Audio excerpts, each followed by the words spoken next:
À l'instar de la communauté internationale, célébrée depuis environ 38 ans, la Journée mondiale de l'architecture est en vitrine chaque lundi du mois d'octobre.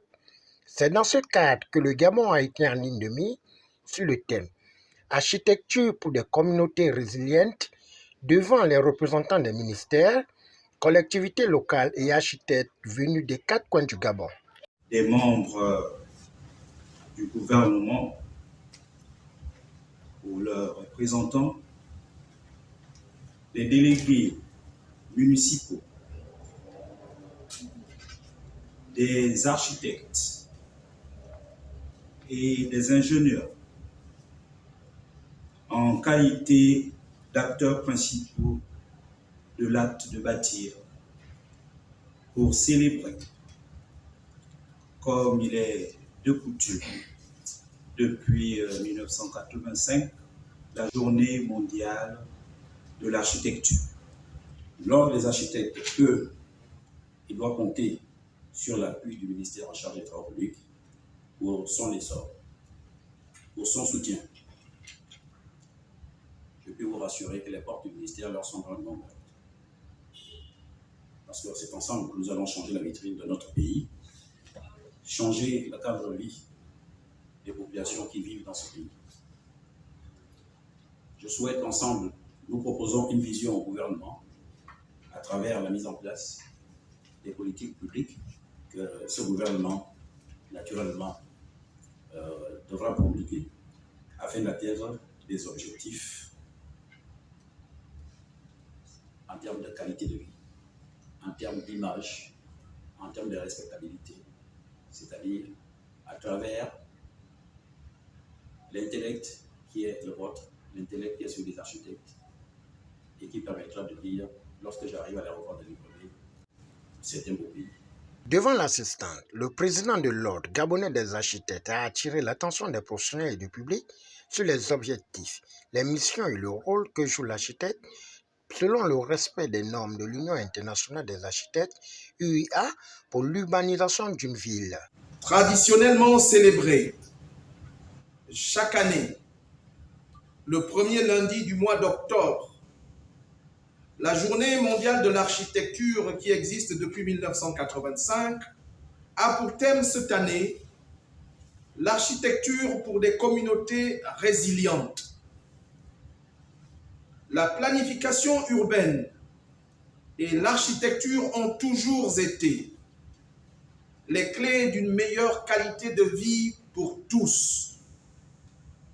Le thème de cette année renvoie donc à la responsabilité de l'architecture à créer et à proposer des cadres de vie décents aux populations, aussi bien en milieu urbain qu'en milieu rural. Le rôle de l'architecte en chef, de l'ingénieur, de l'urbaniste, du topographe, du géotechnicien est prépondérant sur la gouvernance et la maîtrise de ces cadres. La mise en œuvre des politiques urbaines est partout ailleurs une question de vision et de volonté politique. L'action des architectes qui coordonnent en toute intelligence avec les autres experts reste la clé des harmonies dont désirent tant nos populations. Il est temps, non pas de les faire rêver, mais maintenant de leur donner matériellement les outils pour leur bien-être. La création des délégations provinciales de notre corporation depuis le 22 avril 2022 a pour objectif l'accompagnement des collectivités locales à sensibiliser et à vulgariser par des thématiques appropriées toutes les couches sociales à l'architecture, à l'ingénierie, à l'environnement, à la qualité de vie, à la nécessité de bien construire définitivement.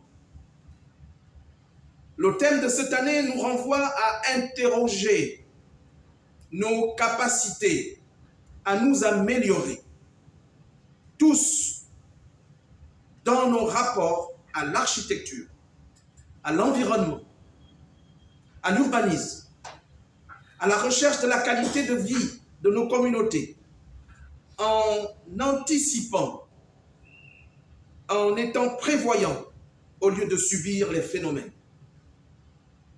À travers la célébration de cette journée mondiale, l'Union internationale des architectes nous invite à poursuivre la discussion et encourage la mise en place des concepts et des politiques de planification territoriale et urbaine qui permettent aux architectes de développer des solutions innovantes, adaptées aux différents contextes et concevoir des bâtiments viables et des espaces publics pour des communautés résilientes visant à humaniser tous les types d'urbanisation, mais également à respecter le patrimoine culturel et rétablir le lien avec la nature et la biodiversité. Durant des échanges interactifs, le foncier et la planification de l'avenir de la croissance démographique a permis aux acteurs de donner leur avis. Nous avons mis en place donc des conditions de permis de construire que nous sommes en train, évidemment, de vulgariser pour que les personnes qui construisent dans nos communes, les personnes que nous accueillons dans nos villes, respectent la norme donc de construction. Évidemment, là-dessus, nous avons quelques difficultés. La première difficulté, c'est la partie administrative qui concerne donc le titre foncier. Parce qu'évidemment, il y a ce problème de titre foncier. Et qu'est-ce que l'absence de titre foncier produit?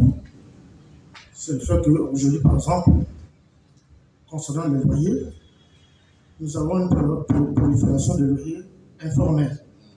Tout simplement parce que on sait pas où est-ce que les logements construits sur certains terrains qui ont plusieurs formes, comme disait M. le maire, on ne sait pas les localiser.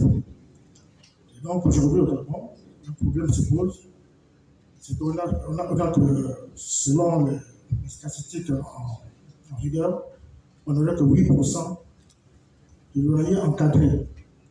Et donc il y a aujourd'hui près de 92% de loyers qu'on connaît plus. Ça fait un manque à gagner à l'État.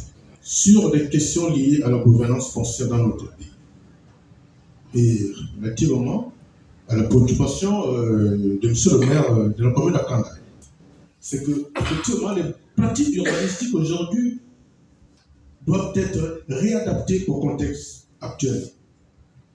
Ce contexte est fait, n'est-ce pas?